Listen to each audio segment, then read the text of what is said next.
for Gregory. Yeah, it's showing off a couple of enhanced hammers. Not going to be quite as relevant in this matchup, given that Volcanion only plays, fire energy and 15 of them as well. Yeah, we call that trade fodder. Yeah, pretty much something you can throw away at any time. We'll have to see what he's going to start with here as well. If he wants to leave something like a Wimpod in the active, probably not a priority to go into Golisopod in this matchup at all. I think it's going to be a quad Zoroark day. Yeah, maybe that's just what you have to do when you see that Kiawe. Just it's that sacrificial Wimpod. Don't wimp out. Just take one for the team. And the Mew EX that he has as well in that Golisopod deck, potentially not quite as good in this matchup, given it has only 120 HP and is 2 prizes that can just easily be taken even by a Volcanion EX's attack. Yeah, you don't want to be giving up those early knockouts, especially EX or GX knockout. You want to make Corey have to work for it, make him have to have that choice band, the extra energies with the steam up in order to hit those big knockouts on Zoroark GX. It looks like the players are just about to get started. We're going to see what they're both going to start with, and here we go to the prizes. So if anything's relevance prize, that's a Mew EX, which he probably doesn't want to see in this matchup anyway. That's a great prize for him, yeah. Yeah, I don't think there's anything too relevant in there. Maybe the Guzma could be a problem later if he's relying on it, but otherwise, yeah, not too bad. Over on Corey's side, we see 2 fire energy, 3 fire energy, and a super rod, but he does have 15, so he probably plans on at least 2 or 3 of those being prized. It does mean he has Ho-Ohs, and he does have Kiawe's live, so he's going to be looking for that turn 1 Kiawe onto a Ho-Oh, and he does start with the Ho-Oh as well. So if you can get Ultra Ball and get a Lele, get an out to that Kiawe, or just have it in his hand like he does. Yeah, that's what happens when you give this deck mulligans. He's going to find that Kiawe and doesn't even have to open up that bench space. That means that doesn't have to worry about playing into that Mind Jack Zoroark that you were speaking about.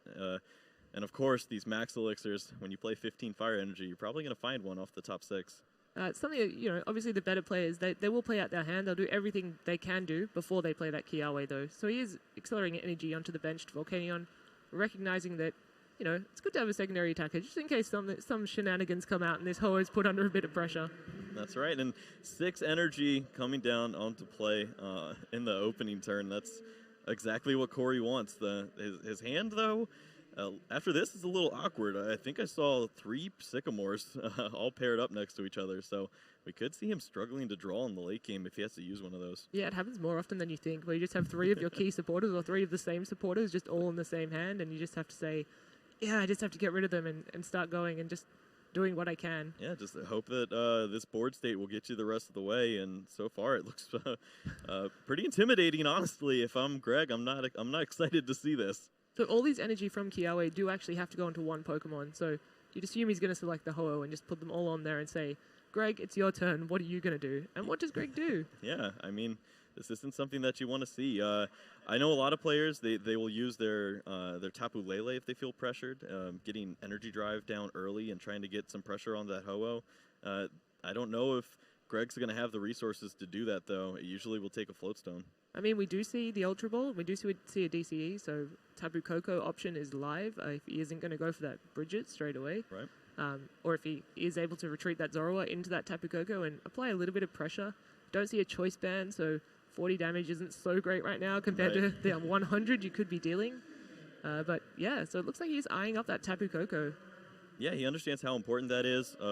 Unfortunately, Corey was able to get this set up with only 1 Pokemon on his bench, so spread damage not going to be too impactful, and he might really need Choice Band if he's going to get some nice damage onto this Ho-Oh.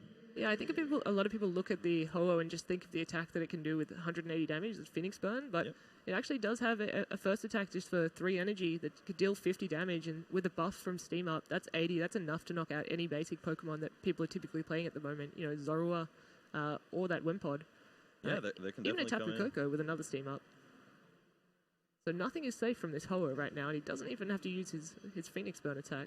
Yeah, and Greg just has to attach to his Koko and doesn't have a way to get out of the active spot, so just going to pass over to Corey, and Corey now, he's got some awkward decisions to make. He also has that Tapu Lele in hand if he wants to go and grab an N, but if not, we're going to see all of these cards hit the discard pile. Yeah, he's just shuffling through his Sycamores saying, oh, do I need these? Should I keep them for late game? Yeah. Should I give an N? I mean, he doesn't know what Greg has. Opts to play a Choice Band on the benched Volcanion.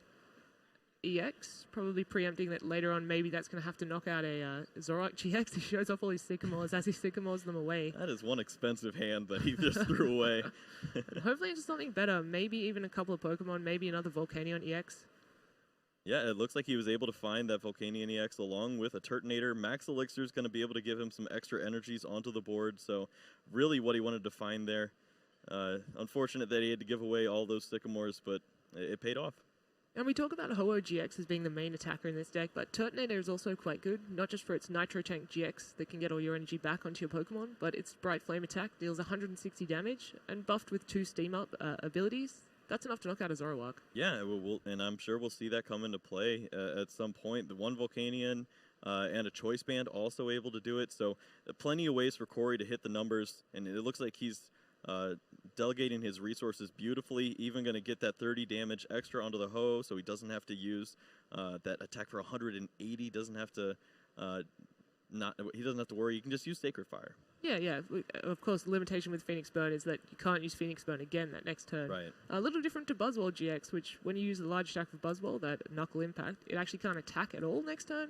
Ho-Oh can deal its Phoenix Burn and then just keep doing Sacred Fire. Yeah. Look like he gets the Choice Band, Greg, on that Tapu Koko, so that will be 100 damage coming down onto the Ho-Oh once he does choose to attack, and then 20 spread onto the rest, which softens him up, as we said, for those Zoroark GXs to come in and ride his beating with the Choice Band.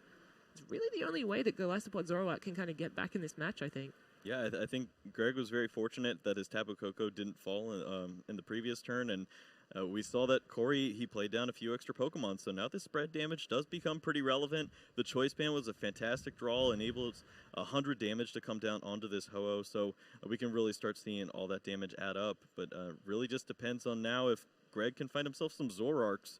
He needs to continue to get some draw going.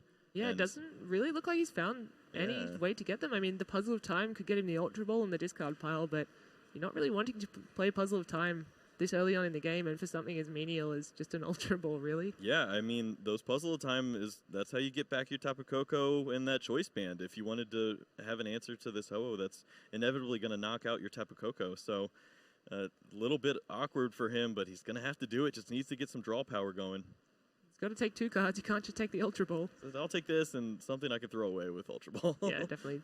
I mean, he could play the Zorua, though. That's true. The ability to trade 3 times is always nice. Yeah, it doesn't need that grass energy either. We're not going to see Golisopod in this matchup, most likely. I think some players have played it right at the end of games to sweep with that Crossing Cut GX and a Choice Band onto a Volcanion, because it can deal that 180. But yeah, typically not something you want to see, certainly early on in the game. That's right. Where it's just a free 2 prizes. We do see the Zoroark coming down, and this is pretty interesting. Does he even want to trade? Yeah, he chooses to pass. I mean, that double colorless energy and the Sycamore, they're great Those are cards, good cards, to have. Yeah. What are you going to draw off that that's going to be any better? This sets up perfectly for Zoroark to come in and ride his beating, knock out this Ho-Oh on the following turn. So pretty good hand for Greg to hold on to. And it also gives Corey a little bit of information as well. If you're going to hold on to 2 cards and not even trade, I know your hand's good. Does this mean that I'm going to have to potentially end here? Yeah, but on the flip side, there's only 2 cards. I mean, how good can they be? You could end him into 6 that are even better. So, yeah, it's a difficult call with that one. Yeah, especially when you're playing 3 ends in a deck that takes knockouts fairly early. Do you just want to use the ends and just get them out of your deck, honestly? Because you don't want to see these when you're drawing. You only have 2 prize cards left. Yeah, definitely. Looks like he's holding the Oranguru there, Corey. He's going to hold the Oranguru and not play it down. I wonder if that's because he knows that a Mind Jack is a potential option. He wants to make sure his bench is limited. Looks like a retreat from the Ho-Oh there with a switch and putting out the Turtonator into the active spot. Yeah, it's a great way to protect his Ho-Oh. He doesn't have to worry about Ritus beating unless, of course, it's along with a Guzma. With a 2-card hand, I don't think Greg held on to Guzma, so it's probably safe to say that this Ho-Oh can survive another turn. Yeah, definitely. It's a pretty good read from Corey there.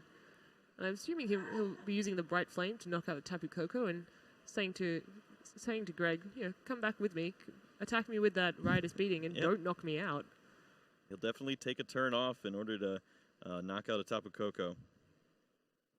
Oh, 2 double colorless and a Professor Sycamore in hand is not really what you want to see. Yeah, this is always an awkward spot. Of course, you don't want to trade here now either. You could just draw even more cards you don't want to throw away. Yeah. So unfortunately, probably just going to lose that double colorless, and that means that he only has one left in his deck. Yeah, a little bit awkward, but hopefully 2 puzzles to work with as well there, though, to get them back. Yep, also drawing in some pretty awkward cards in this matchup. Max Potion is not going to come into play. Most of the time, if you're getting attacked, you're getting knocked out, and Ace of Roll is another one of those cards, too. Yeah, so probably not the best start that he wanted to see. I mean, here you'd really like to have that rescue stretcher or that double puzzle to get back that Tapu Koko and potentially start applying more pressure before you can just sweep up with those Zoroark GXs. But, yeah, I mean, he's working with what he has. He's doing the best he can. And he will get quite a lot of damage down on this Turtonator GX, which, again, cannot be healed off because there are no healing options in this Ho-Oh Volcanion build that we see here. Yep, it just goes. Yeah. Now we see the Tapu Lele is coming down. Grab is going to preemptively grab himself an N, and it's not like he can play it this turn. He's already used his supporter, so it's pretty interesting to see the Lele coming down this early. I'd assume it's something to do with buffing the Riders beating attack. Yeah. Maybe that extra 20 is something he's really looking for to be able to deal 100 damage instead of that 80. Does put Turtonator onto a 90 HP, which means it can be knocked out by, it's a little bit softer, a little bit easier to knock out by other Pokemon, but yeah, a little bit of an awkward spot for Greg, and he's just going to deal 100 damage with Riders beating. Yeah, and this definitely opens up a big window here for Corey. If he were able to knock out this Zoroark with his Ho-Oh, I feel like he'd be in a dominant position. We'll just see if his cards match up. It doesn't look like he has much, though. Just an N, a few N, and a Turtonator. And maybe just going to, use this Fire Energy now and get some extra damage and probably play the N. Try to find a few more cards. Yeah, I don't think the N is a bad play here. Greg already has a lot of cards in his hand. And you're pretty much just ending him into the same amount of cards. But you're putting yourself ahead as well. It's one of those win more situations. Yeah, and this is just the awkward spot of playing N in a deck that goes so aggressive.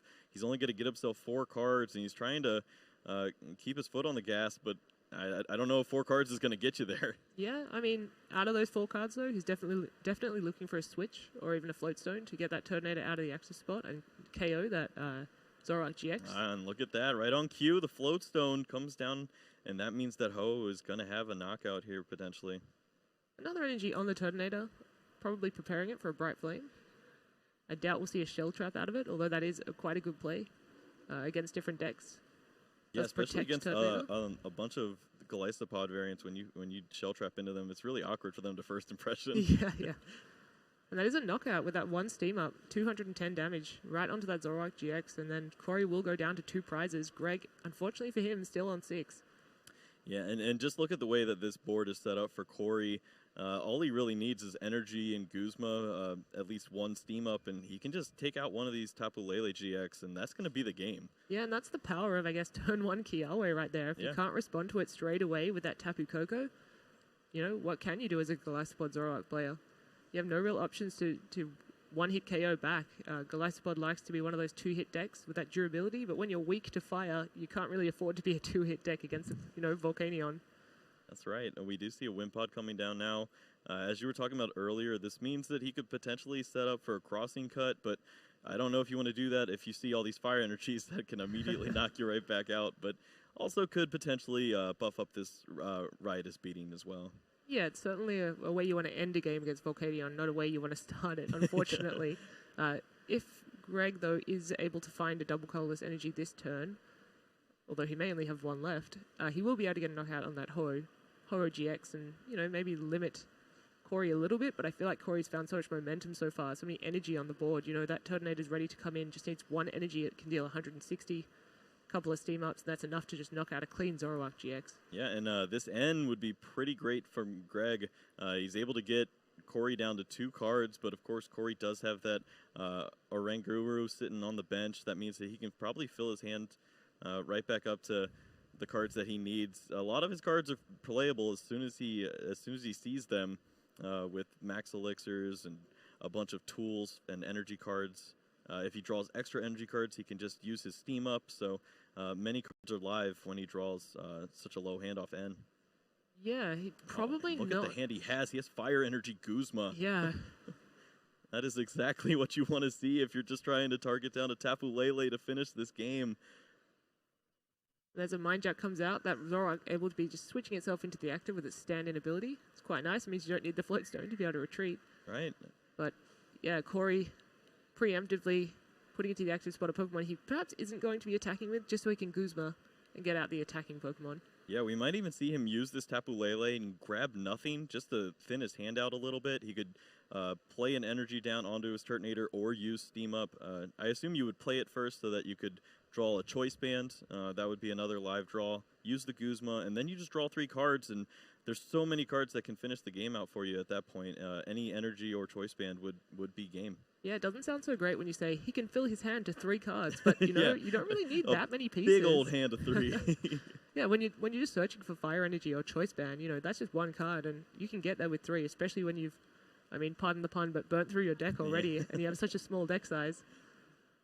That's right. It looks like he is going to go for this play here. It's always awkward to play Tapu Lele and just not use one of the best abilities in the game. Yeah, you feel like you're not playing correctly, do you? I don't want it. I don't like supporter cards. Instead, I've got the one I already want, but it is nice to look through your deck and just make sure, all right, what are my counts? What's the potential? Actually going to grab the Sycamore, so hedging his bets here a little bit. Yeah, I mean, it does mean that if he does play the Sycamore, he probably won't be able to win this turn, just because he'll get a 1-prize knockout on the Zoroark, if he is able to retreat the Volcanion. Finds a Floatstone, I believe. Yeah, that Floatstone means that he could attach this to the Volcanion and then retreat and use his Turtonator GX to knock out the Zoroark, bringing him down to 1 prize. And then he would need this Volcanion EX to take him the rest of the way, which is definitely possible, but a little more awkward now that it has a Floatstone on it. I mean, it's certainly possible now that there's Wimpods in play as well, though. If you're down to 1 prize and you see a 70 HP Wimpod, that's a pretty easy prize that you can take. Yeah. A little bit awkward if he does attack with the Turtonator GX, because with that Bright Flame, it does discard 2 Fire Energy, so it's a little bit stuck in that spot, not able to really do much.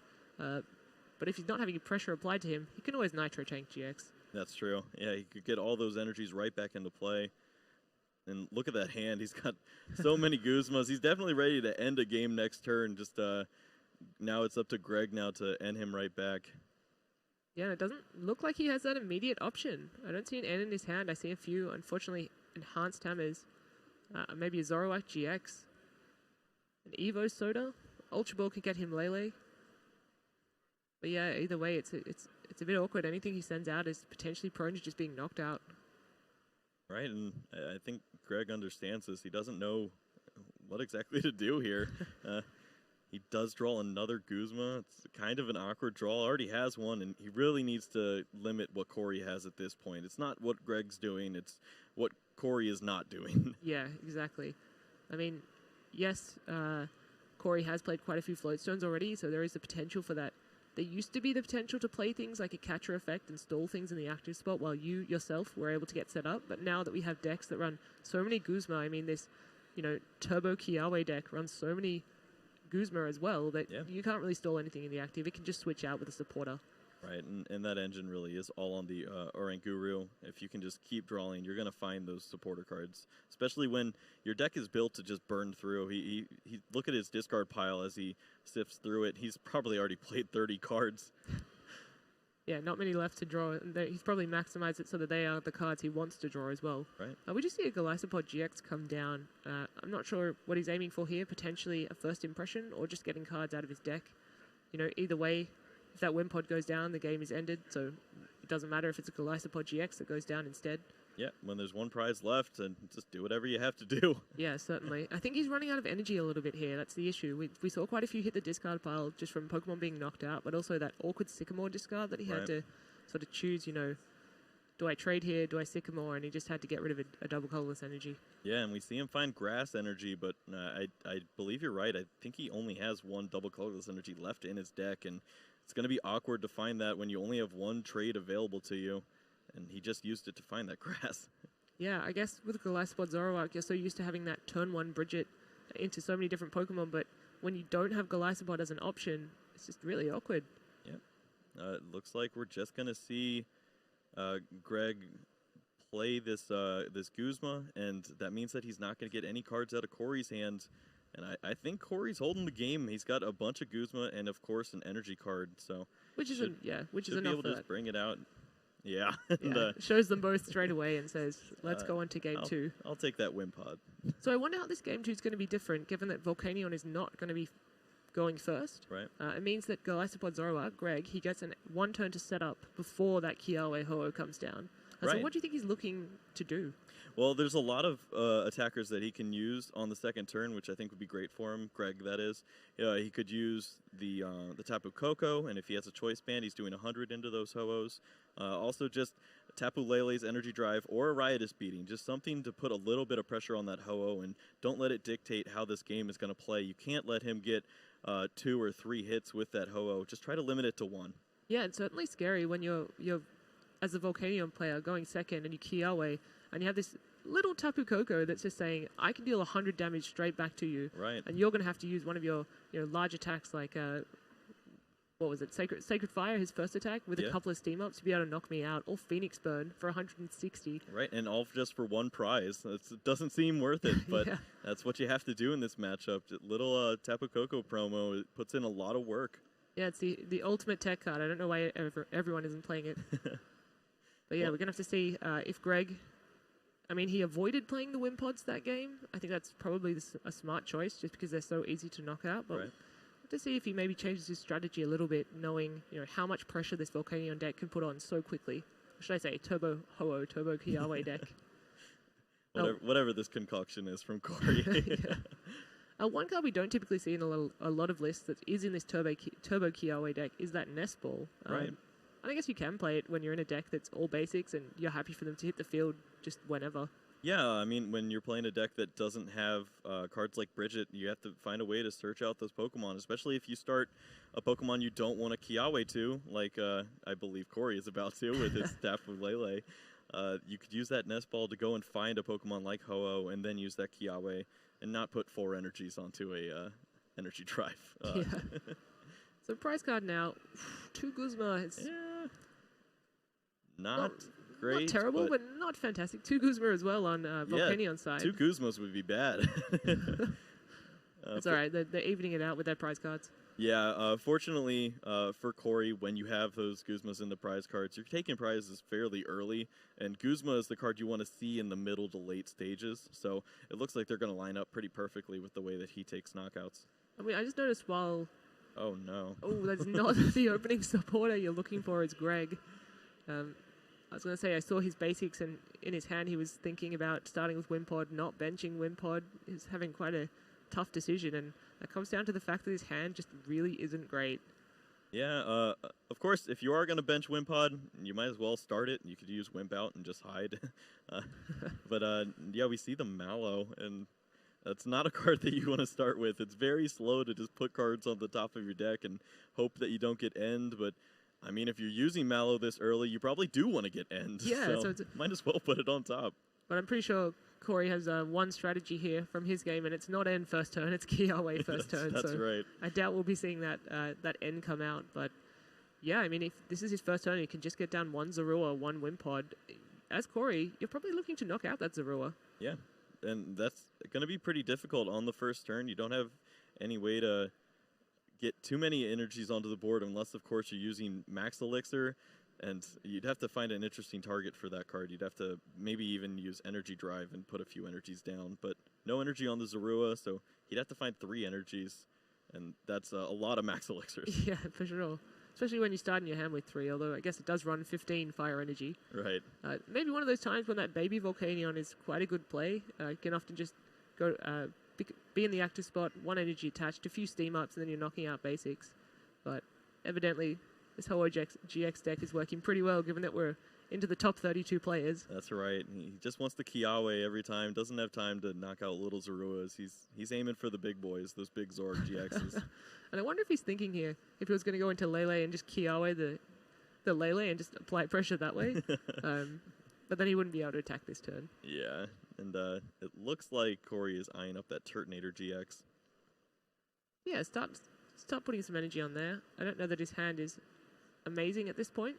Yeah, it looks like he's actually not going to have a turn 1 Kiawe, and instead discarding the fire energy very wisely. That means he's going to have extra energies when he does use his Turtonator's GX attack. He can get so many of these energies right back into play, and he did find another one. So we already see 3, now 4 energies can come into play, and it's like you Kiawade anyways. Yeah, essentially. But didn't find many targets for that Nitro Tank GX other than, say, the Turtonator and that Ho-Oh, now that he's found with the Ultra Ball. Yeah.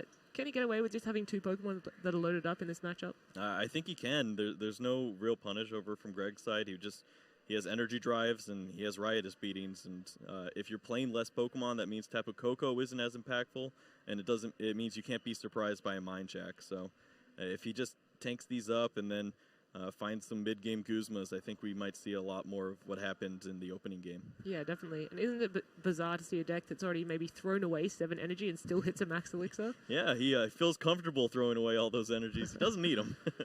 Are we going to see a Shell Trap here, possibly? Oh no, Nitro Tank GX, certainly, to load up that Ho-Oh GX, and maybe put an extra energy on Turtonator, as I don't think it's at risk of being knocked out this next turn. Yeah, I would probably put 3 on a Ho-Oh, 1 on the Turtonator, and feel fairly safe there. Or he has Guzma and he thinks that... there you go. Okay. Thanks, Corey, for agreeing with me. I appreciate it, bud. Both work, I think. Notably, there isn't a Volcanion EX in play, though, so he wouldn't be able to steam up and get a knockout in the Zoroark straight away. Right. Or he could find that choice band as well. Yep, a few cards are live for him there. And Greg wisely decided to go with Zoroark on the top and then... immediate trade into the Bridget. The way he set up his Mallow was very good for him. He's going to be able to get some of these Pokemon into play, but I don't know if he has the energy cards right now to get some pressure. We'll have to see what his hand holds. Yeah, this is the turn 1 that he wanted, and unfortunately he got it on turn 2, which sometimes is a little bit too late. Yeah. Obviously, I'm not discounting Greg in this game yet. It's certainly only turn 2, and that Tapu Koko can put in a lot of work against that Ho-Oh GX.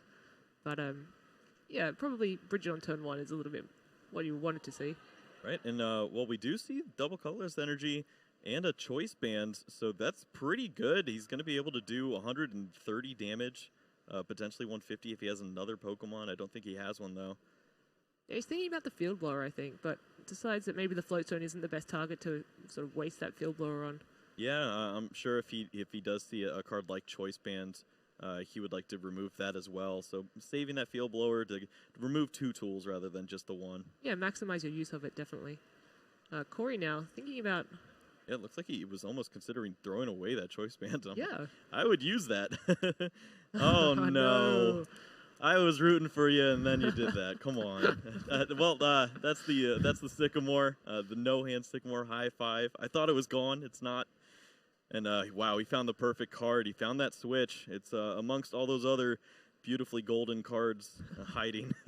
And those two full art Kiaways that I think he's thinking, I should just Ultra Ball these away now because I don't have time to put fire energy on and then just end my turn. And that's what he does. He gets rid of those 2 full art Kiaways, Ultra Balls, probably for a Volcanion. Yeah. Just so he can use that steam up ability and get some extra damage down. Definitely. If your opponent was holding a card like Field Blower, then now you have an answer for when that's removed. Yeah, it's almost like a choice band that you can kind of use indefinitely. Right. No, we do see that switch. It's going to come down. That means that Ho-Oh is going to come up and do 210 damage to this Zoroark GX. Perfect math. And that removes Greg's only real threat right now. And that's pretty scary to see on the second turn of the game. Yeah, definitely. 7 energies. Yeah. All on board, so 2 attackers ready to go, essentially. That Tapu Koko, though, this turn, if it is able to attack, I don't see many options in Greg's hand. Yeah, double Field Blower, Golisopod, and a useless Acerola. And no trades available to him, so... Yeah, do you just promote Wimpod and try to buy a little more time? Yeah, I think so. That Tapu Koko is such a valuable resource in this matchup. I don't think you can allow it to just sit at the active, get knocked out. Looks like he chose not to go for the choice band on the Ho-Oh. Oh, it passes over, leaving the Tapu Koko. Tapu Koko would have been able to retreat. It does have a free retreat. So you could go into that Wimpod that you're potentially never going to get a Golisopod GX out, so it isn't so bad if it's knocked out. But yeah, leaves the Tapu Koko in the active. Yep, this means that if Ho-Oh were to attack, he could just do a double steam up and do Sacred Fire, and it will do 110 damage to this Tapu Koko. And maybe that was what Greg was hoping for when he left this Tapu Koko in the active, was that Corey wouldn't find 2 fire energies, but there they are, and unfortunately for Greg, he's going to see the Tapu Koko fall. Yeah, and that's Corey going down to 3 prizes there. Also takes the Guzma, so if there isn't a Pokemon that he likes to have in the active spot to knock out, now he has the chance to with that Guzma. Right. Greg found the perfect card, though. He does find N. That means he's going to be able to get himself 6 cards, hopefully find a Zoroark for his sake, and interestingly enough, I think he decided not to play the other Field Blower.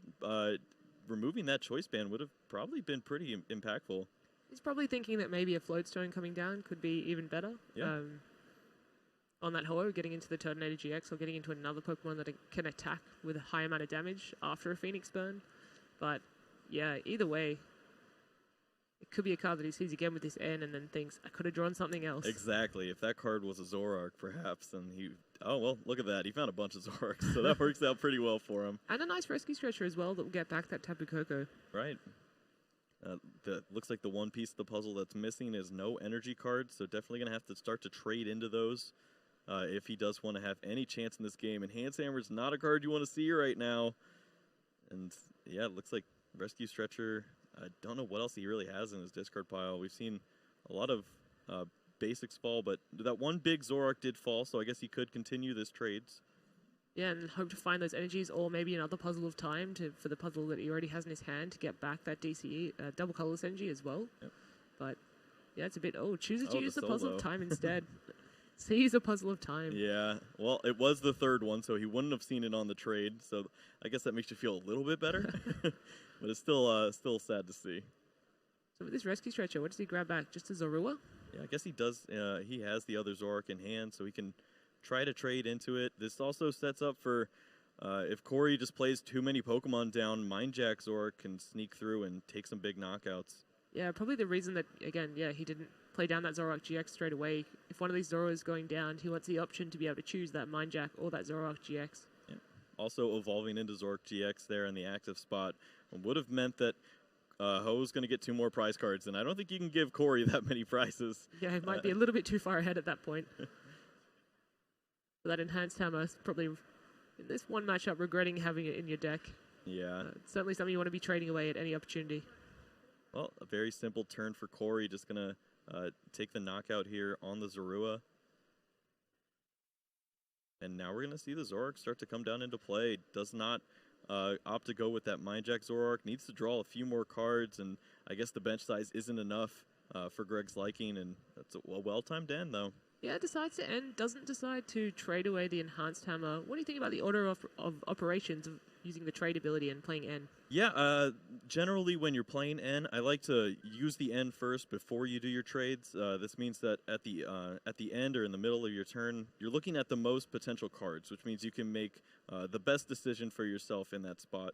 Of course, Enhanced Hammer isn't a card that you want to see, but if you do happen to draw into it, just discard it with trade and you'll find something else. Yeah, definitely. And we're going to have to see what he's... Does find the energy, does find the double colorless energy, so he will be able to attack this turn, but looking at Ho-Oh, it can attack back for a lot of damage. In fact, a straight 210 damage. It certainly does a lot here, and I don't know if this Zoroark's going to be enough, but Greg's going to continue to fight on.